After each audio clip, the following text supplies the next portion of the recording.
like I'm a totally new human being. Before I was like that, and I was bitter, and that's why I was so evil towards black sisters when I went to jail. Because I felt like I didn't sleep with them bitches to be there for y'all.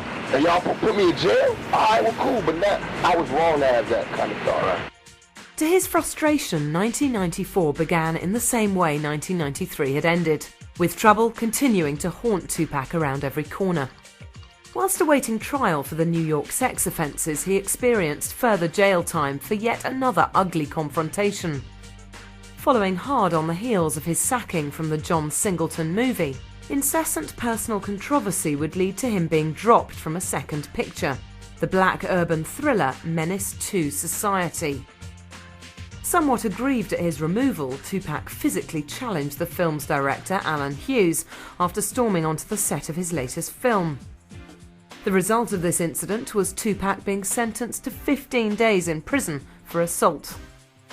Punishment served, released from the Los Angeles prison, he could be found back in gainful employment, returning to work immediately on a new movie, Above the Rim. As well as starring on screen as neighbourhood gangster Birdie, he also contributed to the mega-selling soundtrack album.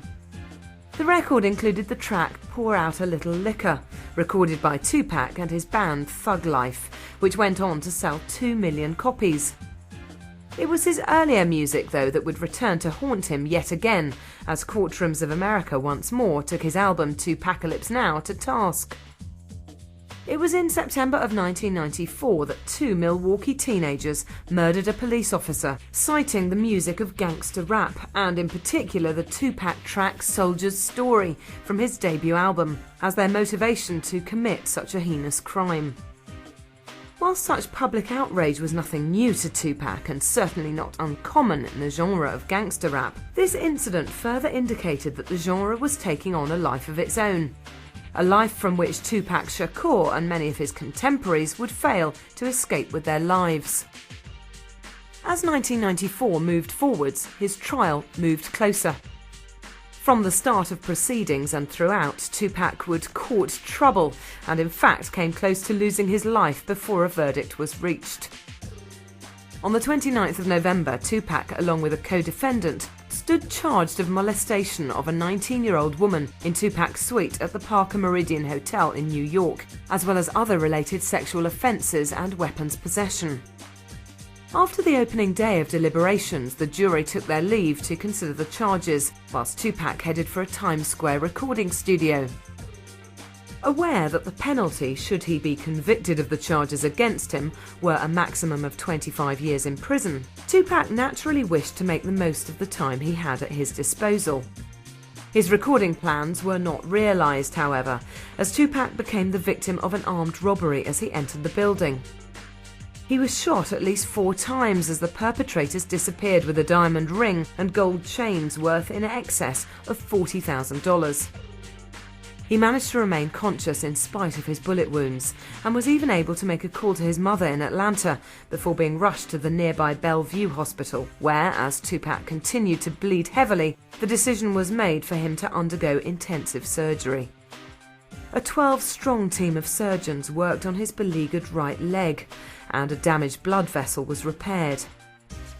Having been discharged from surgery at 4 p.m, Tupac, against the wishes of astonished doctors, checked out of hospital and was escorted by his mother amidst a throng of gathered reporters. The following day, to the surprise of onlookers, he turned up at court in Manhattan, heavily bandaged, to learn of the jury's decision about his future.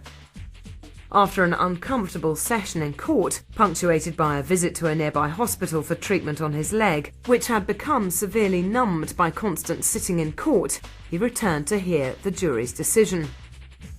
When the verdict was returned, it was one which reflected mixed fortunes for Tupac. He was found guilty of the sexual abuse charge, but was acquitted on those of sodomy and weapons possession, each of which carried a stiffer penalty than his actual conviction. In deference to his medical condition, sentencing was delayed and he was granted limited freedom on bail of $25,000. It was accepted, though, that Tupac would probably receive a lengthy custodial sentence, although his lawyer, Michael Warren, confirmed he would seek leave to appeal against the conviction. Tupac was already aware that a prison sentence was likely and had spent time wisely accumulating recorded material for release in his absence, thus keeping his name in the press and his career suitably maintained.